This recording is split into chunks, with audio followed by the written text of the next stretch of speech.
الحمد لله على إحسانه والشكر له على توفيقه وامتنانه وأشهد أن لا إله إلا الله وحده لا شريك له تعظيما لشأنه وأشهد أن محمدا عبده ورسوله الداعي إلى رضوانه صلى الله عليه وعلى آله وأصحابه وسلم تسليما كثيرا يا أيها الذين آمنوا اتقوا الله وقولوا قولا سديدا يصلح لكم أعمالكم ويغفر لكم ذنوبكم ومن يطع الله ورسوله فقد فاز فوزا عظيما أما بعد, chers musulmans, nul n'est censé ignorer les jours que nous sommes en train de vivre, jours dans lesquels la température est descendue en dessous de zéro, jours dans lesquels les gens se sont enfermés chez eux, ont fermé les portes et les fenêtres, ont mis leur chauffage à fond et se sont emmitouflés dans leurs vêtements et ne sortent plus de chez eux si ce n'est nécessaire à cause de la neige qui est venue recouvrir nos rues et nos routes. La plupart des gens, si on les interroge sur la raison de ce froid, nous répondront instantanément, sans réfléchir un instant, que c'est normal. Nous sommes en hiver et la science contemporaine nous a appris quelles étaient les raisons géologiques qui sont à l'origine de ce froid et que ces choses-là se reproduisent tous les ans. Et des réponses de ce genre-là, qui sont effectivement connues de tous. Cependant, il existe un autre type de réponse qu'on entendra seulement dans la bouche des croyants. Ceux qui ont cru en Allah et en son messager alayhi salatu wassalam. Car il a été rapporté par Al-Bukhari et Muslim, d'après Abu Huraira radiyallahu anhu, que le prophète alayhi salatu wassalam a dit à ses compagnons radiyallahu anhum un jour de grande chaleur: attendez que la température se rafraîchisse avant de faire la prière de Dhuhr, qui a lieu en pleine journée, là où il fait le plus chaud. Car la chaleur des journées estivales provient du souffle de l'enfer. Puis il a dit alayhi salatu wassalam que l'enfer s'est lui-même plaint à son Seigneur en lui disant: ô Seigneur, mes parties s'entre-dévorent. Alors Allah Ta'ala lui a permis de souffler 2 fois dans l'année, une fois en hiver et une fois en été. Les températures les plus intenses au niveau de la chaleur qu'on ne ressent en été viennent de son souffle estival. Et les températures les plus intenses que l'on ressent en termes de froid viennent de son souffle en période hivernale. Cette parole du prophète alayhi salatu wassalam est venue jusqu'à nous 15 siècles après, avec des chaînes de transmission authentiques dont les rapporteurs sont nombreux et connus pour leur fiabilité et la confiance qu'on doit avoir en eux.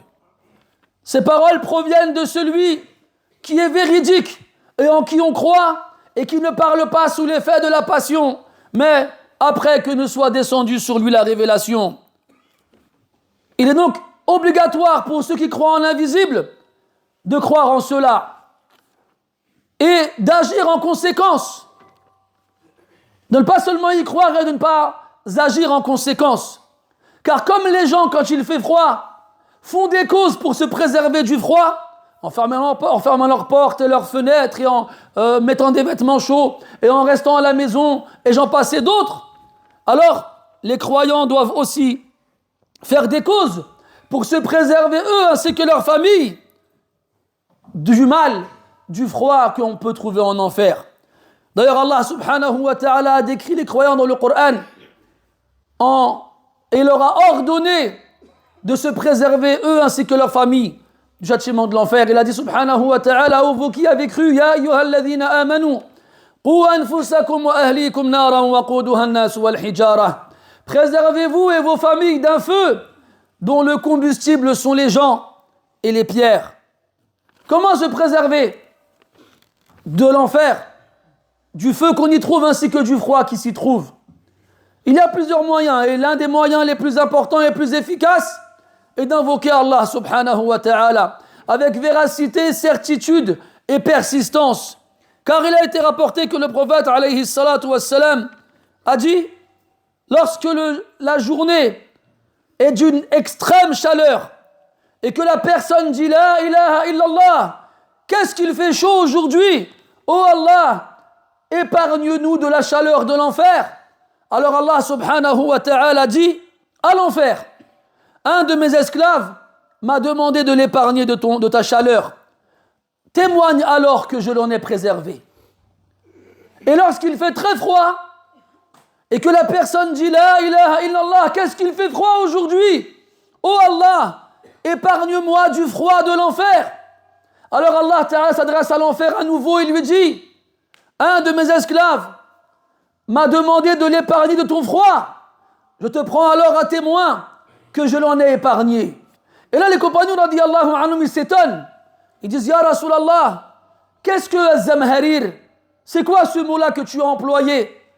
Alors le prophète il leur répond alayhi salatu wassalam, c'est une demeure en enfer dans laquelle le mécréant sera jeté et dont les parties se disloqueront les unes des autres tellement il y fait froid. Tellement il y fait froid. Et donc, ce hadith nous apprend qu'on doit toujours demander à Allah Ta'ala de nous préserver de l'enfer en fonction de la température. S'il fait trop chaud, on lui demande de nous préserver de sa chaleur, et s'il fait trop froid, on lui demande de nous préserver de son froid. Parmi les actions aussi qu'il est important d'accomplir pour se préserver du froid qui se trouve en enfer, le fait de vêtir les gens dans le besoin. Les gens qui n'ont pas les moyens de se couvrir, les gens qui n'ont pas les moyens de repousser et de froid et de sang et de se préserver de son mal. Car, et notamment durant ces jours-ci, dans lesquels, alhamdulillah, la plupart d'entre nous avons chez nous, des armoires pleines de vêtements, avons chez nous des chauffages qui fonctionnent à fond, il y a des gens qui n'ont pas cela. Et il y a des gens qui ont froid. Eh bien, les vêtir, leur donner de quoi se préserver du froid est une action méritoire qui aura comme conséquence d'être préservé du froid de l'enfer. Comme le prophète l'a dit, alayhi as-salatu was-salam, il a dit, il n'y a pas un croyant qui vêtit un croyant alors qu'il est nu, ou bien qu'il n'a pas de quoi se couvrir, sans qu'Allah Azza wa Jal ne le vêtisse des vêtements verts du paradis. Et Abdullah ibn Mas'ud radiyallahu anhu disait, les gens seront ressuscités le jour de la résurrection plus nus qu'ils ne l'ont jamais été, et plus affamés qu'ils ne l'ont jamais été, et plus assoiffés qu'ils ne l'ont jamais été, et plus fatigués qu'ils ne l'ont jamais été. Quiconque a vêti pour Allah, Allah le vêtira. Et quiconque a nourri pour Allah, Allah le nourrira. Et quiconque a abreuvé pour Allah, Allah l'abreuvera. Et quiconque a pardonné pour Allah, Allah lui pardonnera. Et Ibn al-Jawzi rapporte, d'après Sufyan al-Thawri rahimahullah, qu'un homme venant du Shem est arrivé jusqu'à Sufyan al-Thawri en Irak et lui a demandé de le ramener chez un homme qu'on appelle Safwan ibn Sulaym. Sufyan lui dit, pourquoi tu veux voir cet homme-là? L'homme lui répond, je l'ai vu en rêve rentrer au paradis pour un qamis, pour une tunique avec laquelle il a vêtu une personne. Alors, Sufyan al-Thawri rahimahullah le ramène chez la personne en question. Puis il interroge au sujet de ce qamis, quel est le secret de ce qamis, de cette tunique? Et là, Safwan, il répond, une nuit, je sors de la mosquée alors qu'il faisait très froid. Et j'ai vu un homme nu. Quand ils disent nu, ça ne veut pas dire qu'il est tout nu, mais qu'il a tellement peu de vêtements sur lui que ça revient à ne pas en avoir. J'ai vu un homme nu. Alors j'ai enlevé mon qamis et je lui ai donné. Et Allah, il a fait voir en rêve à un homme qui vivait à des kilomètres de là, qu'il l'a fait rentrer au paradis pour cette action-là. Al-Muhim, mes frères, nous devons craindre Allah subhanahu wa ta'ala et œuvrer pour une demeure dans laquelle on n'aura pas à craindre la chaleur ou le froid. Si on accomplit ce qu'Allah nous a dit dans le Coran, lorsqu'il décrit ses serviteurs pieux et vertueux, quand il dit وَيُطْعِمُونَ الطَّعَامَ عَلَى حُبِّهِ مِسْكِينًا وَيَتِيمًا وَأَسِيرًا, ils nourrissent les pauvres, les orphelins et les captifs de guerre par amour envers Allah. Et lorsqu'ils le font, qu'est-ce qu'ils leur disent? إِنَّمَا نُطْعِمُكُمْ لِوَجْهِ اللَّهِ لَا نُرِيدُ مِنْكُمْ جَزَاءً وَلَا شُكُورًا. Nous ne vous nourrissons que pour la face d'Allah. nous ne voulons de votre part ni rétribution ni remerciement. Inna nakhafu min rabbina yawman abousan qamtarira, car nous craignons de la part de notre Seigneur un jour terrible et effrayant. فوقاهم الله شر ذلك اليوم. Alors Allah les a préservés du mal de ce jour. وَلَقَّاهُمْ نَضْرَةً وَسُرُورًا, et leur a fait rencontrer de la lumière qu'il a mise dans leur visage et de la joie qu'il a mis dans leur cœur. وَجَزَاهُمْ بِمَا صَبَرُوا جَنَّةً وَحَرِيرًا, et il les a rétribués pour leur patience avec des jardins et de la soie. مُتَّكِئِينَ فِيهَا عَلَى الْأَرَائِكِ, où ils seront accoudés sur des divans. لا يرون فيها شمسا ولا زمهريرا, ils n'y trouveront là-bas ni soleil ni froid ardent. Qu'Allah nous compte tous ensemble parmi les gens du paradis. أقول ما تسمعون وأستغفر الله لي ولكم فاستغفروه إنه هو الغفور الرحيم. اللهم قنا عذابك يوم تبعث عبادك. اللهم أجرنا من فيح جهنم وحرها وأجرنا من زمهريرها. اللهم اجعلنا ممن يستمع القول فيتبع أحسنه.